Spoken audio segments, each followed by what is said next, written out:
الأصدقاء الأعزاء، الصديقات العزيزات، مرحبا. في الفيديوهات السابقة أنا حكيت كثير عن حزب العمال الكردستاني، لكن قضية هذا الحزب يعني تستوجب مني على الصعيد الشخصي ومن كل اللي بيشتغلوا بحقل البحوث والدراسات والتوثيق إنه يراجعوا هذه التجربة ماضيا وراهنا، وعندما يعني يناقشون هذه التجربة لا يعني مناقشة الحزب العمال الكردستاني حاليا على ما هو عليه بتفريخاته وتنويعاته ومسمياته الكثيرة والتي لا يمكننا أن نحصيها، لا ينبغي أن تكون بمعزل عن الماضي، عن التاريخ. وأنا أحاول يعني قدر المستطاع في المقالات أو البوستات على مواقع التواصل الاجتماعي أو عبر الفيديوهات أن أخذ هذا المنحى، يعني حتى ولو كان مقال رأي يستند على معلومة وبمنطق الباحث بهذا الخصوص، معلومة قدر الإمكان تستوفي يعني المصداقية لجهة التوثيق، جهة التوثيق والمصدر وهذه القصص. كتبت في الآونة قبل يومين بوست أو ليلة أمس بوست عن إلهام أحمد. إلهام أحمد اللي هي الرئيسة المشتركة لمجلس سوريا الديمقراطية مسد، اللي بتعتبر الجناح السياسي لقوات سوريا الديمقراطية قسد. طبعا هذه التسميات كلها يعني تدخل المرء في متاهة. يعني إلهام أحمد حاليا موجودة في أمريكا وتحاضر في يعني فيما يتعلق بالوجود الأمريكي، مستقبل سوريا، مستقبل الكرد في سوريا. لكن نقاشها يعني ردا على سؤال فيما يتعلق بالعلاقة بحزب العمال الكردستاني، حولت الإجابة عن هذا السؤال إلى بروباغندا لحزب العمال الكردستاني، ويعني مارست الكذب والتضليل. طبعا اللي طارح صاحب السؤال أو اللي بيطرح السؤال على إلهام أحمد يعرف بأنه هي ستكذب، يعني ويعرف أنه هي عضوة وكادرة متقدمة في حزب العمال الكردستاني. هي لم تصل إلى يعني مستوى عضوية اللجنة المركزية، لا، يعني هي مش الكادر المهم يعني. وحاليا أيضا يعني صحيح هي في الواجهة، لكنها ليست بتلك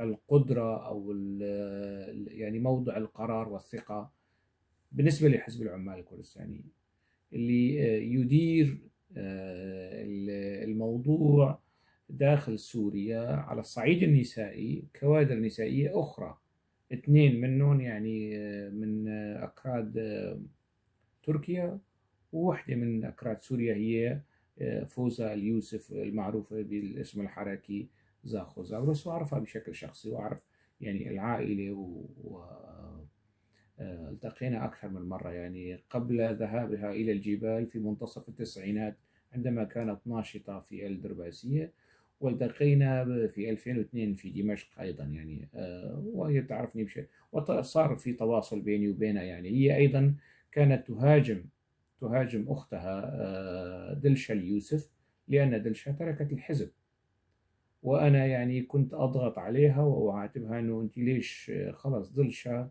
يعني لا يكلف الله نفسا إلا وسعها. يعني هذا كان قدر استطاعتها 10 15 سنة ضمن حزب العمال الكردستاني وتركت، أنت ليش تهاجميها يعني. والكلام كان موجه لي فوز اليوسف قبل ابتعادي عن حزب العمال الكردستاني، كان في 2007 يمكن 2007.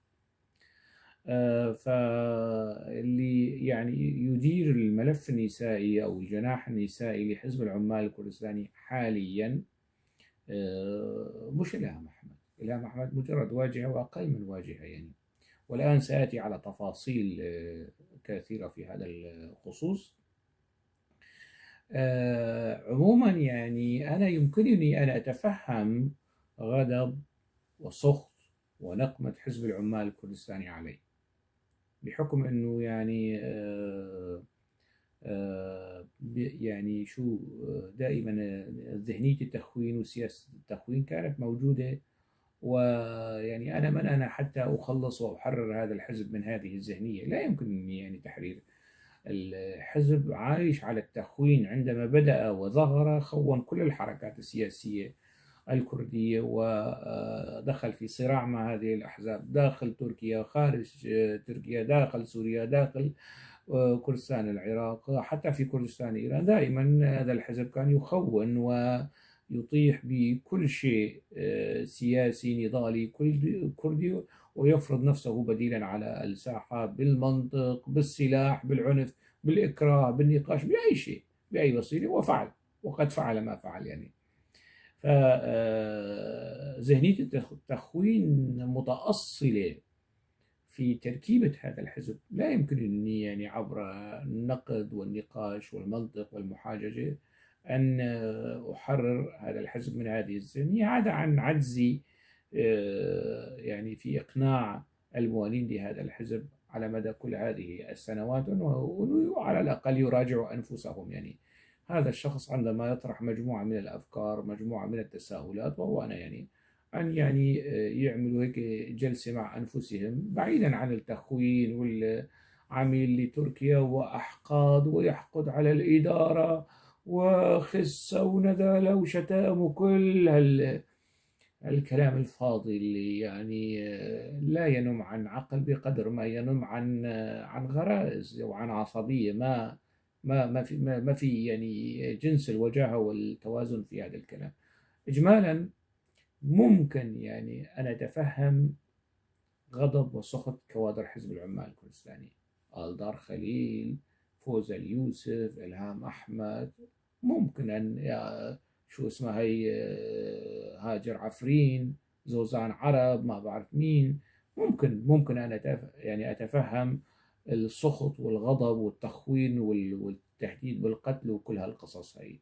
ممكن أنا أتفهم هذا الموضوع، لأنه أنا عم عري يعني أعري هذا الحزب ومن داخل هذا الحزب، وأيديه ملطخة بدماء رفاقه، وأيديه ملطخة بدماء كرد سوريين تمت تصفيتهم داخل حزب العمال الكردستاني، وكرد سوريين تمت تصفيتهم في العشر سنوات الأخيرة، سواء في جبال قنديل أو في روجافا. والأسماء كثيرة وذكرت جزء منها، وأتحفظ على ذكر الباقي لأسباب خاصة يعني.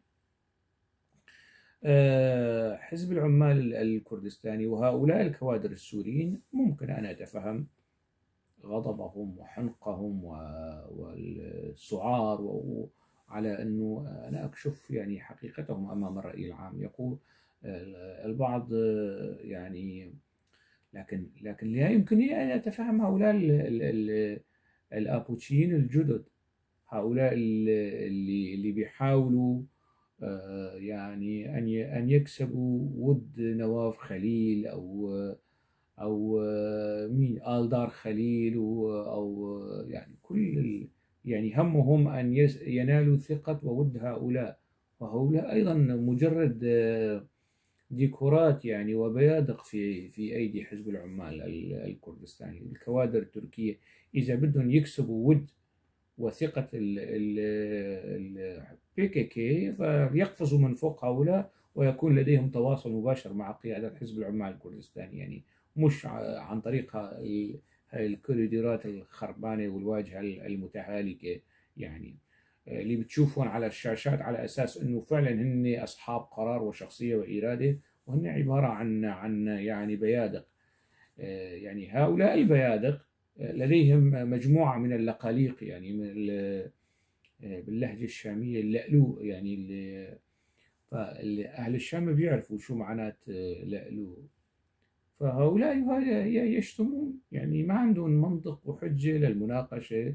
إما أنت كنت خائنا بين حزب العمال الكردستاني أو جاسوسا، أو أنك حاليا خنت، يعني أنت خائن. يعني في كلتا الحالتين يعني في الإدانة. يعني هذا الغبي ما بي يعني على أساس أنه سجين وما بعرف، يعني شخص في باريس يعني ما بيسأل حاله، يعني ما بيسأل حاله، يظهر على الشاشات وما بعرف شو يدافع عن حزب العمال الكردستاني. ما بيسأل ما بيناقش الموضوع، يعني ما بيطرح على حاله تساؤل. طيب ماذا لو كان يعني هذا الكلام الذي يقوله شنغوسي حقيقة، أو لنقل جزء منه حقيقة، يعني 50%، 70%، 60% حقيقة، والنسبة الباقية مبالغ فيه، أو مثلا مش صحيح. يعني ناقش يعني هو وأمثاله وغيره كثر. يعني هذا اللي جاي على سويسرا ومقدم لجوء للسلطات السويسرية على أساس أنه هربان من حزب العمال الكردستاني وبيدافع. الغبي بيتابعني، يعني بيتابعني.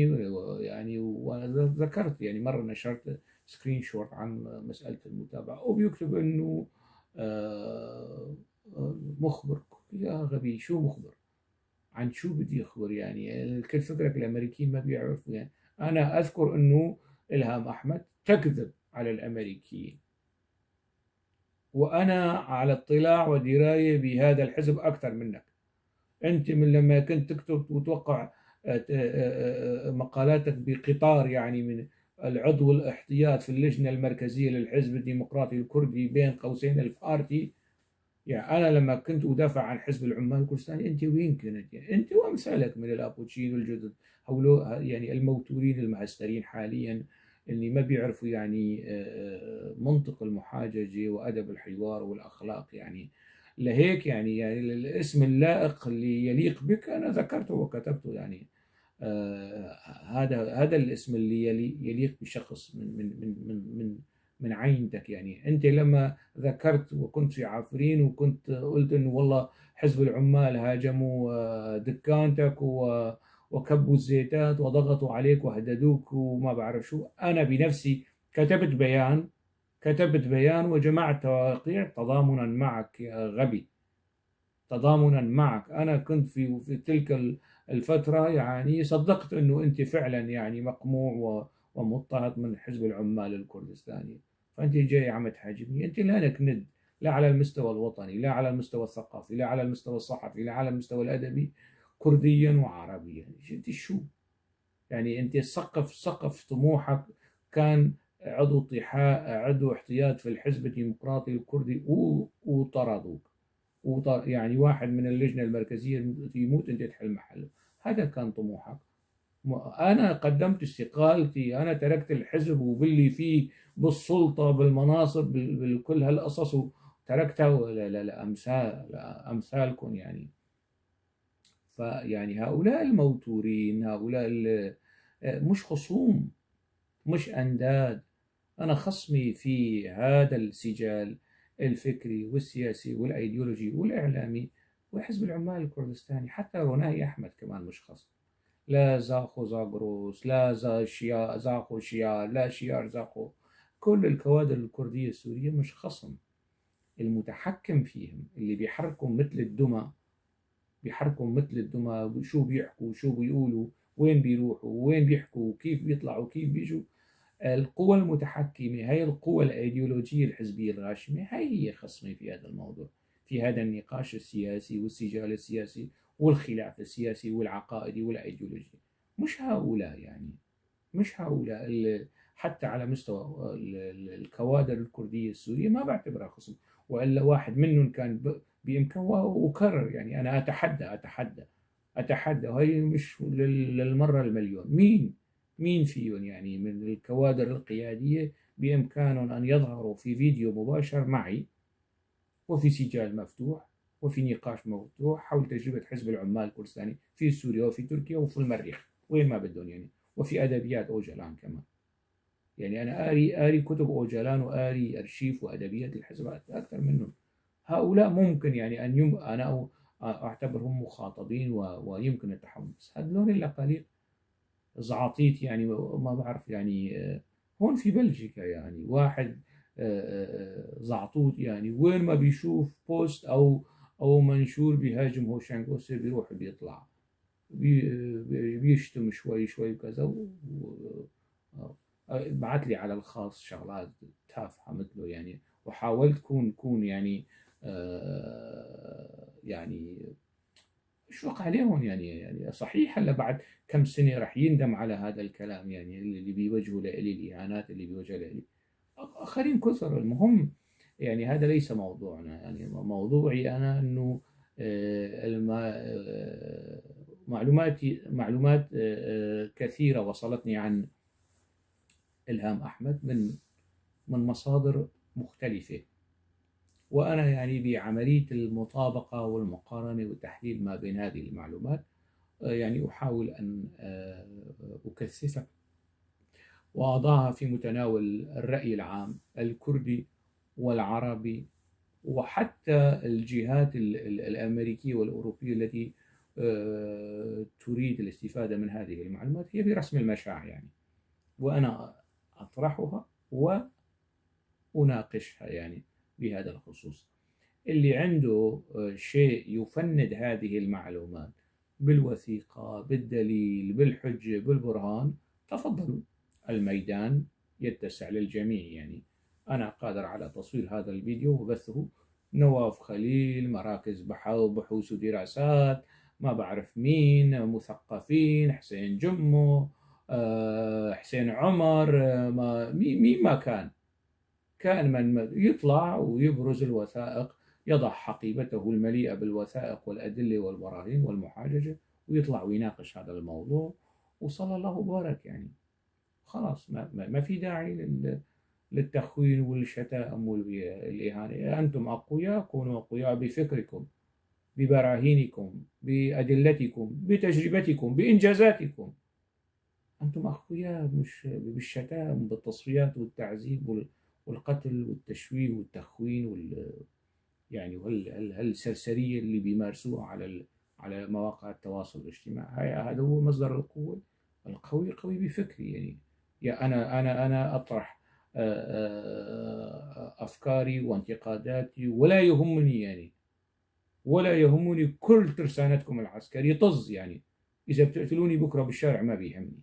لو أصلا أنا كنت حاسب حساب للاغتيال وللموت، ما كنت يعني كنت من تم ساكت وخلاص. ما بتهمني العمليات الترهيب والتخويف والتهديد والتشويه. إجمالا يعني وصلتني معلومات وتصلني على يعني الواتساب والماسنجر معلومات كثيرة. طبعا لا يمكنني أن أنشر كلها يعني دون يعني إخضاعها للمراجعة والتدقيق والمقارنة. فيما يتعلق بإلهام أحمد، بحكم يعني اسمها اللي يتصدر الواجهات الإعلامية وكذا، وصاير عم معهد واشنطن للدراسات وتحاضر وما بعرف شو، والأبوتشية فرحانين فيها قوي يعني. فوصلتني معلومات بخصوصها من مصادر، طبعا منها مصادر يعني تحت اسم مستعار، ويعني معلومات في غاية الخطورة. منها اسم علني، منها ما هو قريب من حزب العمال الكردستاني، من عدة مصادر. وحاولت أن أجمع يعني أو ألاقي التقاطعات والإحداثيات بين هالمعلومات وأطرحها. ولأنه من ضمن المعلومات التي وصلتني أسماء لأشخاص أنا أعرفهم، يعني أعرفهم بشكل شخصي يعني. ف يعني الأستاذة أو السيدة المحترمة المبجلة إلهام أحمد، أنا التقيت فيها في جبال قنديل، في مدرسة الضباط ومدرسة إعداد الكادرو في جبال قنديل. واللي كان يدير المدرسة وقت ذاك حيدر أنجين قراصلان، اللي قالت تركيا وكالة الأناضول أنه اغتالته في القامشلي. وكالة الأناضول التركية الرسمية قالت أنه اغتالته، وهو يعني مسؤول قديم في حزب العمال الكردستاني. هذا المسؤول كان في سنة 96 كان مسؤول حلب وريف حلب، كوباني وعفرين وكل هالمناطق لتنظيم حزب العمال الكردستاني. وكان شخص آخر مسؤول أصلا تنظيم حزب العمال الكردستاني في التسعينات، كان يعني محافظة حلب، ولاية حلب وولاية الجزيرة ودمشق اللي كانوا أجلان قريب منا، دمشق ولبنان والمناطق هي. فهذا حيدر اسمه الحركي حيدر من منطقة فارتو تابعة لديار بكر. يعني الأغلبية هي أغلبية من الأكراد العلويين. حيدر هو من تلك المنطقة، وأنا شفته في 2007، شفته كان مدير مدرسة الكادرو. شفت إلهام أحمد هنيك.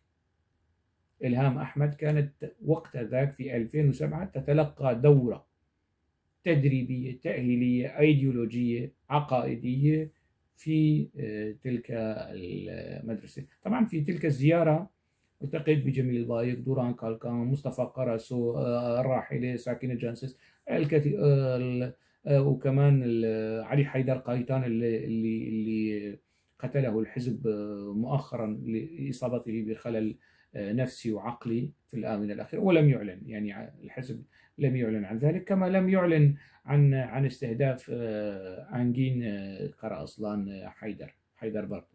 الحزب لم يعلن حتى الآن، ينتظر فرصة حتى يعلن.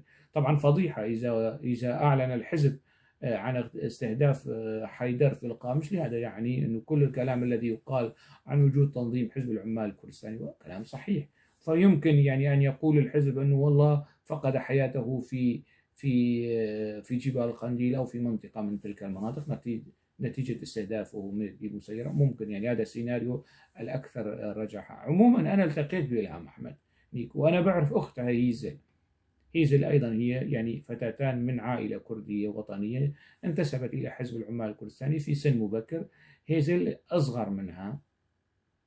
التقيت بهيزل في دمشق، ويمكن في لبنان كمان التقيت بها، ويمكن يعني في أماكن متعددة. يعني كانت بنت هذا أو يعني هذا أو هذا كانت بنت هذا. ف بعرفهم الاثنين. بعرف روناهي إلهام أحمد وأختها هيزل. ويعني أنا أعني ما أقول. هي إلهام أحمد اشتكت على أختها أمام الحزب، لأن أختها كانت مرتبطة بعلاقة عاطفية مع أحد كوادر الحزب، وهو موجود يعني حي وربما يسمعني، وهو يتابعني ويشتمني ويهينني يعني. وبيحكي كلام هيك طالع نازل وكذب عني، لأنه شخص فارغ من الداخل. هذا الشخص الله يصلحه. فإلهام أحمد كتبت تقرير للحزب ضد أختها، وأهانت أختها وهتكت عرض وشرف أختها أمام الحزب لكي يرضى عنها الحزب، لأنه هذه تصبح مصدر ثقة. يعني أول يعني من ضمن ضحايا إلهام أحمد أختها اللي كانت ضمن حزب العمال الكردستاني. وأنا أعني ما أقول، وهذه معلومة معروفة داخل الحزب، وهو مصدره أيضا يعني من داخل الحزب، وأعرفها من زمان يعني. فالتقيت بإلهام أحمد في 2007، والتقطنا تلك الصور التذكارية، وأحتفظ بصور أخرى عندي يعني مع آخرين.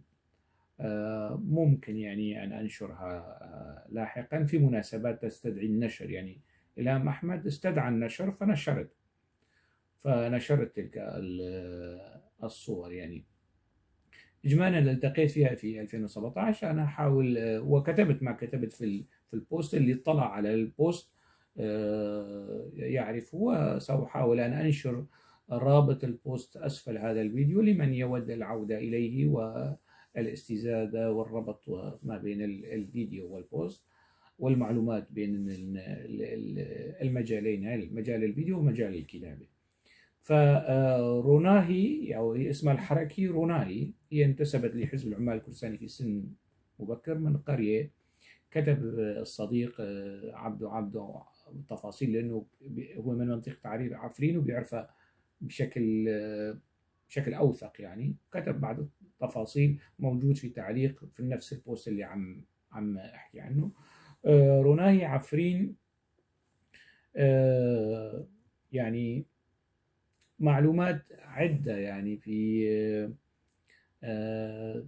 وصلتني. من ضمن هذه المعلومات أنه هي كانت تحاول التودد لرستم جودي الله يرحمه. طبعا كمان رستم جودي اغتيل وفي 2011، وأنا أعرف رستم جودي، يعني شخص ربما الوحيد،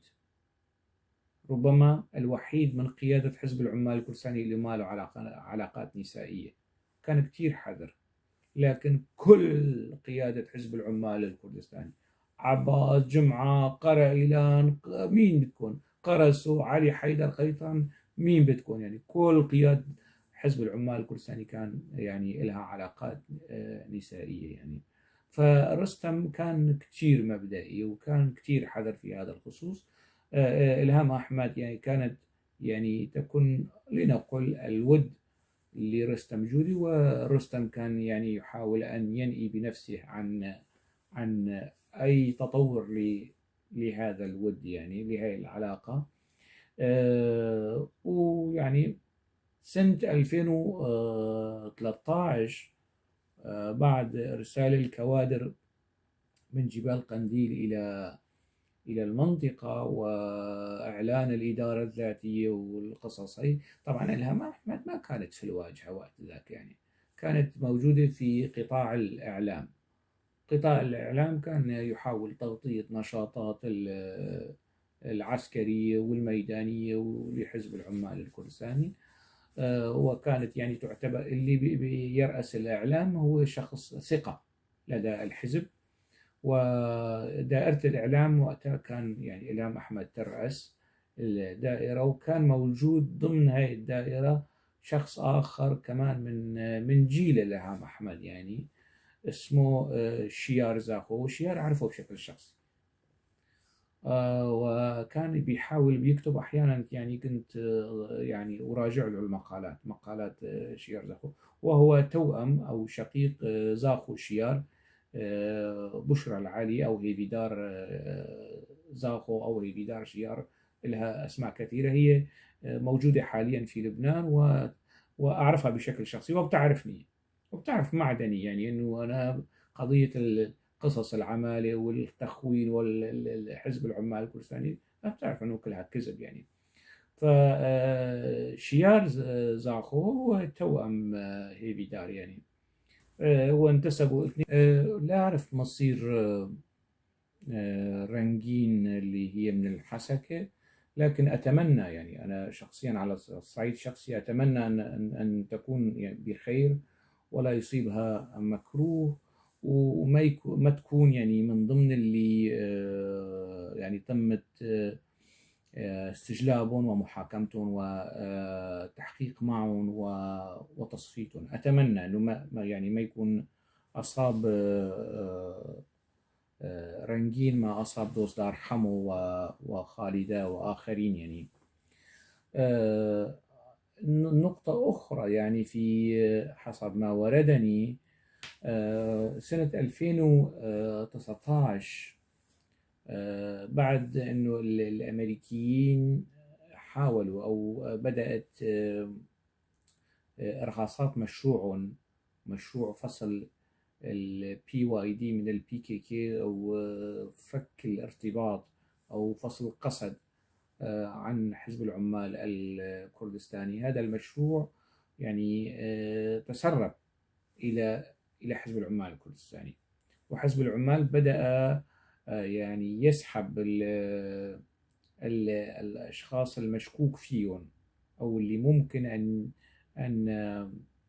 يكونوا ضمن هذا المشروع. طبعا مظلوم عبدي، وأنا كتبت حول الموضوع كثيرا وحكيت في فيديوهات، وكان يعني العمود الفقري لهذا المشروع، وفي صراع يعني ما بين أجنحة حزب العمال الكردستاني أو داخل PYD، جناح ميال إلى حزب العمال الكردستاني وتابع، وجناح يعني حاول مظلوم عبدي أن يجمع حوله العديد أو من العناصر، أو يعطي ثقة للأمريكيين ووعود للأمريكيين بهذا الخصوص. طبعا مظلوم عبدي كشف عن هذه المسألة أمام في حوار مع مركز الدراسات الدولية، مركز إدارة الأزمات الدولية في بروكسل. وأنا لما كشفت ذكرت هذا الموضوع، نفس القصة، الأبوشيين الجدد والقدامى هاجوا وماجوا وشتموا وهددوا، ويعني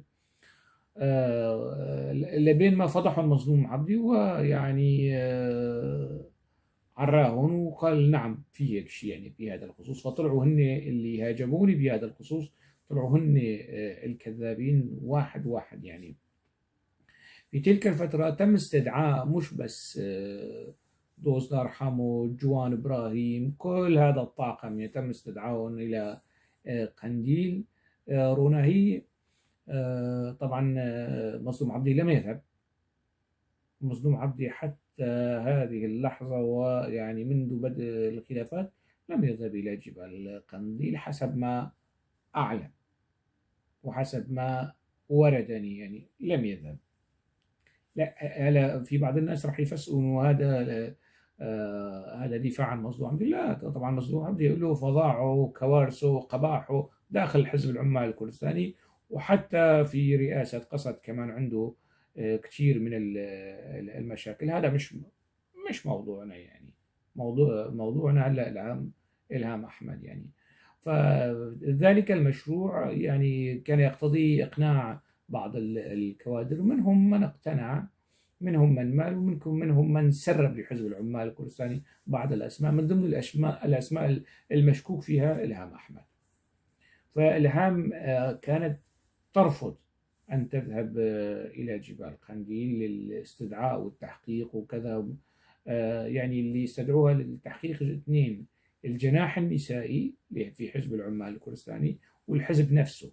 الاثنين أنا أتتني معلومة من الاثنين، من جانبين. معلومة ذكرت أنه الحزب النسائي أو الجناح النسائي في حزب العمال الكردستاني استدعى إلهام أحمد للتحقيق معها. والمعلومة الأخرى أنه لا، أنه الحزب ككل استدعى، يعني القيادة المركزية والرئيسية للحزب استدعت إلهام أحمد للتحقيق. إلهام أحمد ذهبت على مضض، حاولت أن تبرز حجج وكذا، لكن الحزب أجبرها أنه أن تذهب إلى جبال القنديل للتحقيق، وأخضعت للتحقيق. إلهام أحمد قبل أن تذهب سربت المعلومة للأمريكيين، لكن ذهبت، يعني ذهبت طواعية، ذهبت عنوة. ما فيني أكد هذا الموضوع، لكنها أبلغت الأمريكيين أنها مضطرة ومجبرة على الذهاب إلى جبال قنديل وإخضاعها لنوع من التحقيق، وربما إذا لم يتم تصفيتها، إذا ثبتت عليها التهمة يتم تصفيتها، إن لم يثبت عليها التهمة تخضع لإعادة التأهيل والتدريب الأيديولوجي مثل آسيا العبد الله. يعني آسيا العبد الله الموجودة حاليا في بلجيكا وفي أوروبا، وتحاضر وتنظر في العنف ضد المرأة، وهي تعرف مستوى العنف ضد المرأة داخل حزب العمال الكردستاني. جاي عم تحكي عن العنف ضد المرأة هون، أهلا وسهلا. المهم آسيا عبد الله كمان تم استدعائها وإعادة تأهيلها. روناهي عندما ذهبت، روناهي أحمد أو إلهام أحمد عندما ذهبت، طبعا المعلومة اللي كاتب لي إياها يكرر اسم روناهي على ما يبدو بيعرفها يعني بشكل يعني إنه ضمن الحزب يعني يكرر اسمها يعني. على أي حال، روناهي أحمد حاولت أن تبرر يعني أو توجد حجج لعدم ذهابها، لكنه ذهب تحت الضغط. وهي سربت، آخرون سربوا إلى جيمس جيفري وأنه خلاص روناهي أخذها حزب العمال الكردستاني ومصيرها في خطر. وقتها جيمس جيفري حسب المعلومة التي وردتني تدخل بشكل مباشر وهدد حزب العمال الكردستاني أن يعيد روناهي، وإذا الحزب إذا لم يعد روناهي إلى روجافا ستكون يعني أمريكا قاسية في تعاملها مع حزب العمال الكردستاني. وكان تهديد شديد اللهجة لجميل بايك بشكل مباشر عبر مظلوم عبدي، عبر قنوات أخرى، عبر زاخو زاغروس. الإدارة الأمريكية في تلك اللحظة أنقذت إلهام أحمد من أي عملية تصفية ربما تتعرض لها في جبال قنديل.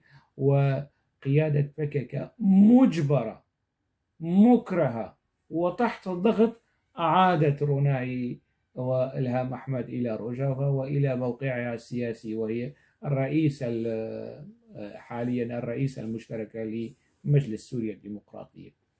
عادت روناهي إلهام أحمد إلى روجافا، لكن ليس كما ذهبت، يعني عادت وهي تحت عبء الكثير من الملفات، يعني فضيحة علاقتها بشيار، على يعني التهم الموجهة لها على أنها مع الأمريكيين، كل هذه التفاصيل يعني مثقلة بالاتهامات والأعباء. وحاليا حسب ما وردني من مصادر أخرى أنه روناهي تحاول بذل قصارى جهدها لكي تقنع حزب العمال الكردستاني أنه لا، هي ما زالت على العهد ووفية ومن هذه القصص، وأنه كل الكلام الذي يقال في حقها وقصة مظلوم عبدي يعني. ومش بس هيك، وهي كمان معلومة، إلهام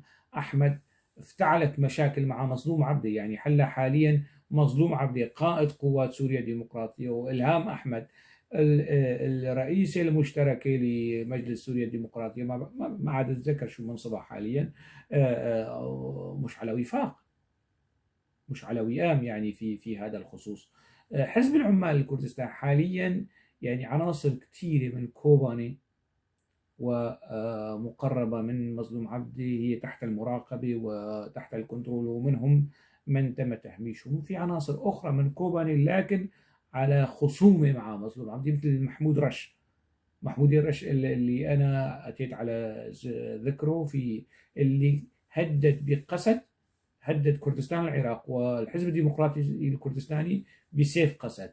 هذا محمود رش، هذا يعني حزب العمال الكردستاني يحاول أن يضعه مكان مظلوم عبدي، وهو يعني في خصومة عائلية، خصومة قبلية، خصومة شخصية حتى، يعني بينه وبين مظلوم عبدي هذا محمود رشد. طبعا ما يظهر في الإعلام شيء آخر، الدهماء والغواء الأبوشية راح ينشروا لي صور أنه هدلوني سوا وعم يأكلوا وعم يضحكوا، فما يظهر في الصور شيء وفي ما وراء الستار شيء آخر. إجمالا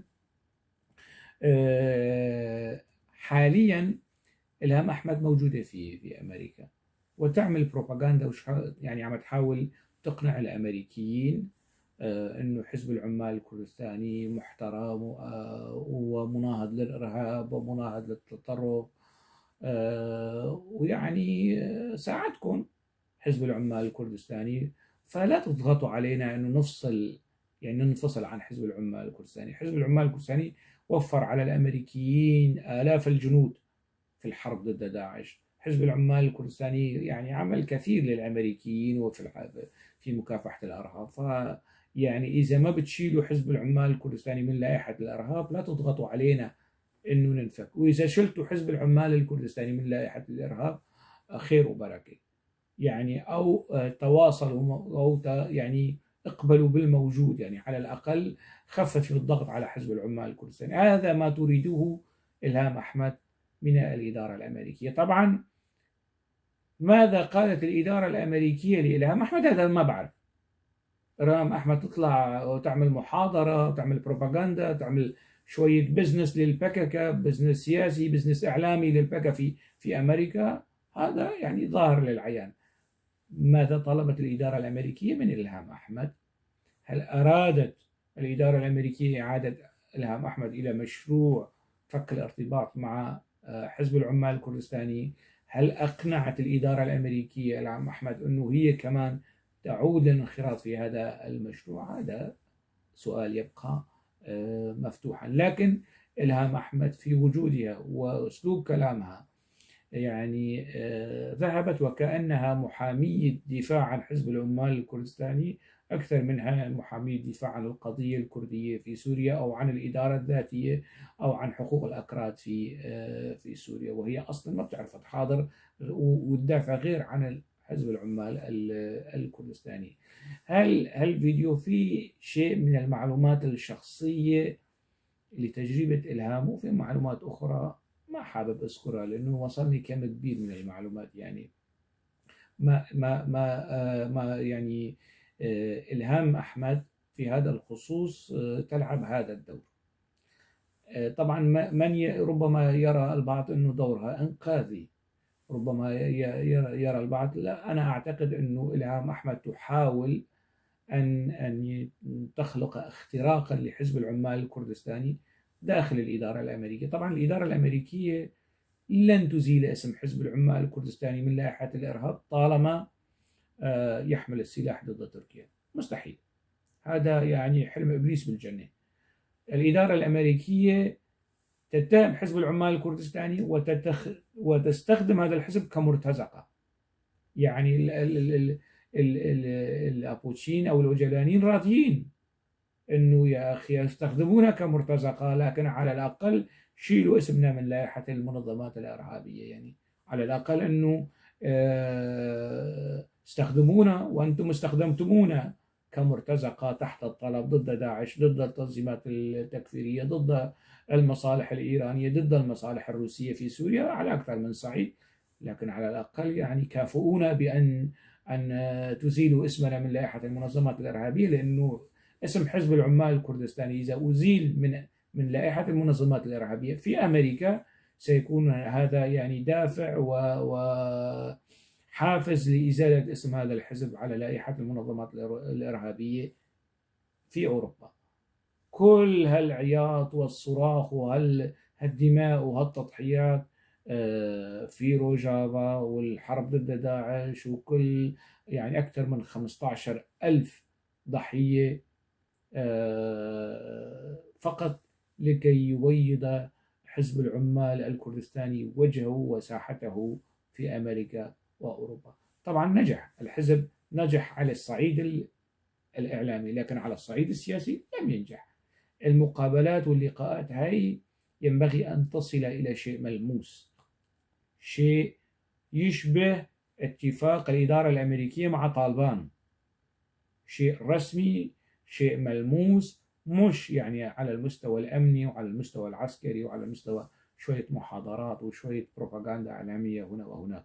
قرار يا أما الإدارة الأمريكية تعترف بسلطة حزب العمال الكردستاني في روجافا وتزيل اسم هذا الحزب من لائحة المنظمات الإرهابية، أو يعني أن تقبل بأنه شخصية من حزب العمال الكردستاني المصنف إرهابيا في أمريكا يأتي إلى أمريكا ويعلم الأمريكيين الديمقراطية ويحاضر في حقوق الإنسان والعنف ضد المرأة وحقوق الطفل وكذا. وإلهام أحمد تعلم علم اليقين الأنفاق التي حفرها حزب العمال الكردستاني تحت المدارس، تحت المباني السكنية، تحت الأحياء السكنية، تحت المدن والقرى.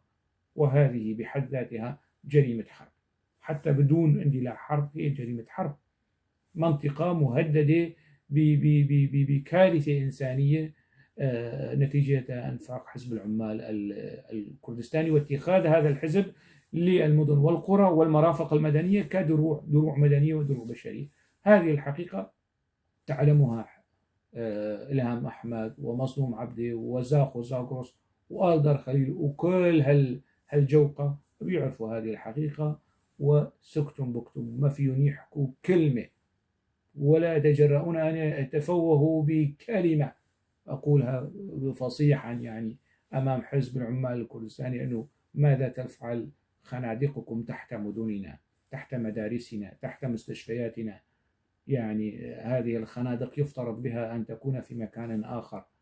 هذه الأنفاق ماذا تفعل أنفاقكم تحت مدارس الابتدائية، مدارس الأطفال، وتهدد حياة الأطفال. جيل 2 3 دمرتوه بالقتال وتعرضون يعني أقل شيء تركوا الأطفال يعيشوا حياتهم، يعني تتركوا هذا المستقبل غير خاضع لتهديداتكم ولمخططاتكم ومشاريعكم العسكرية التي لا نهاية لها. أكتفي بهذا القدر، وأعتقد أن شخصية إلهام أحمد باتت معروفة، هي عبارة عن واجهة لا حول لها ولا قوة. ربما صدقها بعض الأمريكيين على أن لديها كاريزما وبتعرف تحكي وبتعرف تنظر وبتعرف، يعني بإمكان إلهام أحمد وآلدار خليل وما بعرف مين وهدلون يكذبوا على شوية بسطاء، شوية سذج، شوي يعني متحمسين أصحاب رؤوس حامية، لكن لا يمكن أن يكذبوا علي ويخدعوني بهالأقاويل والقصص هي يعني. وأنا ذكرت أكثر من مرة أتحداهم في نقاش علني على الملأ،